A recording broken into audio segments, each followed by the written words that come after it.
अगर आपको किसी काम को करने का सही तरीका पता लग जाए तो आप उस काम में महारत हासिल कर सकते हो, और वहीं अगर आपको सही तरीका पता नहीं है तो आप लाख कोशिश कर लीजिए, आप उसमें बेहतर बन ही नहीं सकते। और इसीलिए आज हम लोग रनिंग करने का असल तरीका जानेंगे, वो सारी बातें जानेंगे जो कि एक इंसान को जानना जरूरी है अगर वो रनिंग करता है तो। जैसे रनिंग कैसे स्टार्ट करना चाहिए, रनिंग करते समय पैर को कैसे पटकना चाहिए, हम लोग को श्वास किस तरीके से लेना चाहिए, बॉडी का पोजीशन क्या होना चाहिए, हम लोग अपने स्टेमिना और स्पीड को कैसे बढ़ा सकते हैं, रनिंग के बाद और पहले कौन से एक्सरसाइज को करना चाहिए। इसके अलावा कुछ प्रॉब्लम्स को भी सॉल्व करेंगे कि रनिंग करते वक्त अगर सांस फूलता है तो इसे आप कैसे ठीक कर सकते हो, सीने में दर्द होता है, पैर में दर्द होने लगता है, तो इन सब चीजों को आप कैसे ठीक कर सकते हो। तो वीडियो को पूरा आखिर तक देखिएगा, क्योंकि यहाँ पे मैं आपको कोई बनी बनाई बातें नहीं बताऊंगा, बल्कि मैं अपना रियल एक्सपीरियंस शेयर करूंगा, क्योंकि मैं लगभग 5 सालों तक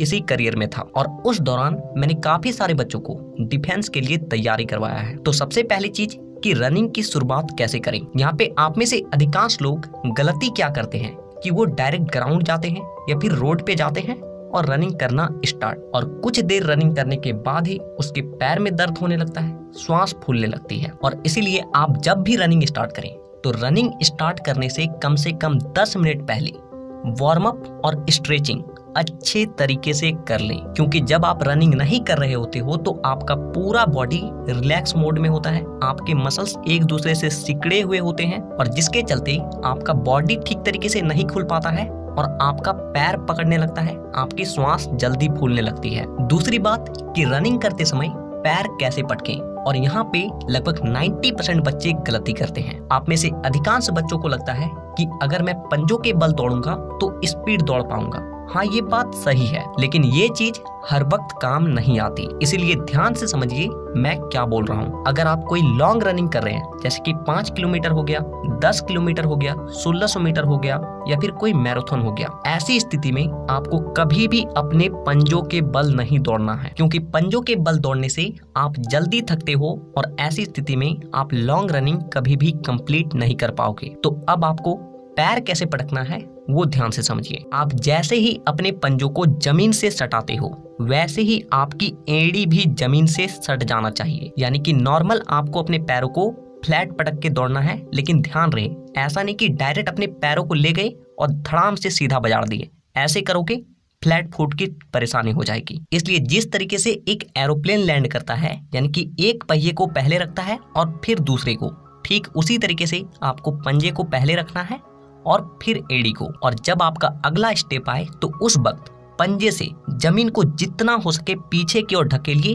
और अपने बॉडी को आगे की ओर फेंकिए। और वहीं पे अगर आप स्प्रिंटिंग करते हो, 100 मीटर, 200 मीटर, 500 मीटर की रनिंग है, तो ऐसी स्थिति में आप अपने पंजों पे दौड़ सकते हो और आप बहुत स्पीड दौड़ सकते हो। तीसरी बात कि आपकी बॉडी और सिर का पोजीशन कैसा होना चाहिए, क्योंकि ये आपके स्पीड पे बहुत ज्यादा मायने रखती है। सबसे पहली चीज कि जब भी आप रनिंग करें अपने बॉडी को पूरी तरीके से रिलैक्स रखें। दूसरी चीज कि अपने हाथों को कभी भी दाएं बाएं फेंक कर ना दौड़ें, बल्कि आपका हाथ सीधा पीछे जाएगा, आपकी कोहनी सीधा पीछे जाएगा और सीधा आगे की ओर आएगा, क्योंकि ऐसा करने से आप अपने हाथ को जल्दी से आगे पीछे कर सकते हो। और क्योंकि आपके हाथ के हिसाब से ही आपका पैर आगे पीछे होता है, यानी कि जब आपका हाथ पीछे जाता है पैर आगे जाता है, यानी कि जितनी स्पीड आपकी हाथ की होगी आपका रनिंग उतना ही ज्यादा स्पीड होगा। इसीलिए हमेशा हाथ को सीधा आगे और पीछे करें, और आप मुट्ठी को बांध भी सकते हो और खोल कर भी दौड़ सकते हो।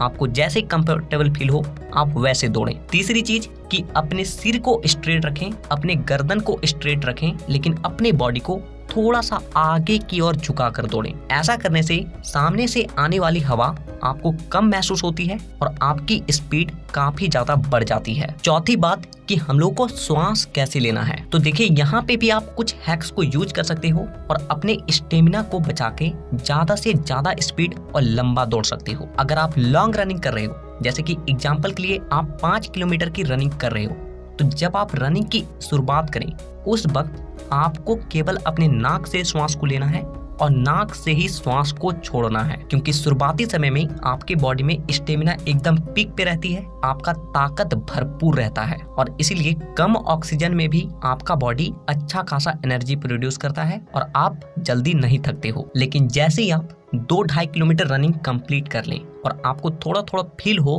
कि अब आप थक रहे हैं, तो ऐसी स्थिति में भी आपको अपने नाक से श्वास को लेना है, लेकिन नाक से छोड़ना नहीं है बल्कि मुंह से छोड़ना है। और जब लास्ट के कुछ किलोमीटर बाकी रह जाए और आपको लगे कि आप बहुत ज्यादा थक चुके हो, तो आपको अपने मुंह से श्वास को लेना है, लेकिन मुंह से छोड़ना नहीं है बल्कि नाक से छोड़ना है। और जैसे ही लास्ट के 100 से 200 मीटर बच जाए, राम का नाम लो और नाक मुंह दोनों से श्वास लो और दोनों से छोड़ो और रगड़ के एकदम लास्ट के 100 मीटर कंप्लीट करो। अगर आप इस तरीके से अपने श्वास को लोगे तो आप लॉन्ग रनिंग को आसानी से कंप्लीट कर पाओगे, अपने एनर्जी को बहुत ज्यादा बचाते हुए कंप्लीट कर पाओगे। लेकिन वहीं पे अगर आप शॉर्ट रनिंग करते हो, स्प्रिंटिंग कर रहे हो, तो आप अपने नाक और मुंह दोनों से श्वास को लें और दोनों से ही श्वास को छोड़ें। और वहीं अगर आप एक मीडियम रनिंग करते हो, जैसे कि 1600 मीटर हो गया, 1.5 किलोमीटर हो गया, तो इसमें भी आपको अपने श्वास को बचा के चलना है, यानी कि लॉन्ग रनिंग वाला स्टेप को ही अपनाना है। शुरुआत के 400 से 500 मीटर आप अपने नाक से श्वास को लें और नाक से छोड़ें और बाकी आप नाक मुंह दोनों से लेकर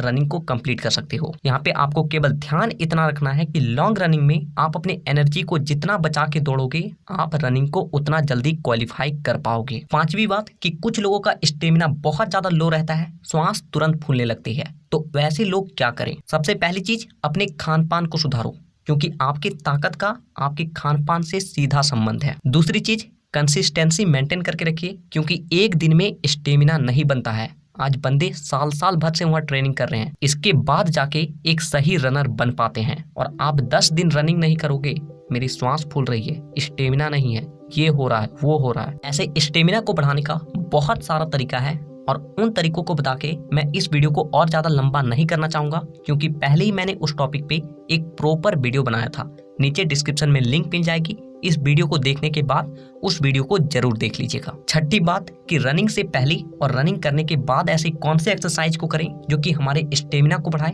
हमारे स्पीड को बढ़ाए। तो इसके ऊपर भी आपको हमारे चैनल पे वीडियो मिल जाएगी, आप उन वीडियोस को देख लें, क्योंकि रनिंग से पहले और बाद किया गया एक्सरसाइज आपके रनिंग को बहुत ज्यादा इफेक्ट करती है। 7वीं बात कि कुछ लोगों का श्वास बहुत ज्यादा फूलने लगता है, किसी का पेट में दर्द होता है, सीने में दर्द होने लगता है, पैर में दर्द होने लगता है, तो इन सब चीजों को आप कैसे ठीक कर सकते हो? सबसे पहली बात कि रनिंग करते वक्त सीने और पेट में दर्द केवल उन्हीं लोगों को होता है जिसके पेट में गैस जमी होती है। इसीलिए अपने पेट को ठीक तरीके से साफ करो, पानी ज्यादा से ज्यादा पियो, कुछ दिनों में आपका ये प्रॉब्लम अपने आप ही ठीक हो जाएगा। और अगर आपको बहुत ज्यादा दर्द होने लगता है तो एक बार डॉक्टर से जरूर मिल लें। दूसरी बात कि अगर आपका श्वास बहुत ज्यादा फूलता है तो इसके लिए आपको क्या करना है कि रनिंग से 10-15 मिनट पहले कहीं पे आराम से बैठ जाएं और इन दोनों प्राणायाम को करना है। पहला अनुलोम विलोम और दूसरा कपालभाति। दोनों प्राणायाम आपके फेफड़ों को एक्सपेंड करती है और जिससे उसमें ऑक्सीजन ज्यादा मात्रा में आता है और आपकी स्टेमिना पीक पे जाती है, आप जल्दी नहीं थकते हो। तीसरी बात कि पैर में दर्द होने लगता है,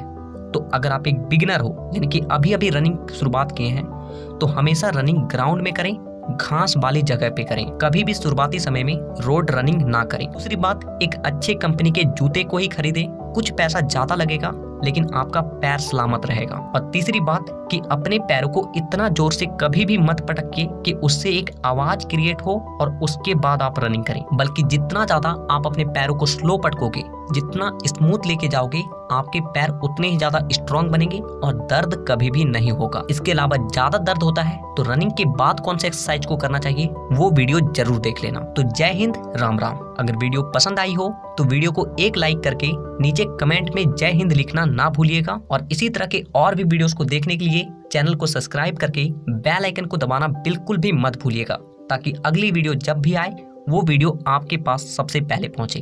तो वीडियो देखने के लिए दिल से धन्यवाद।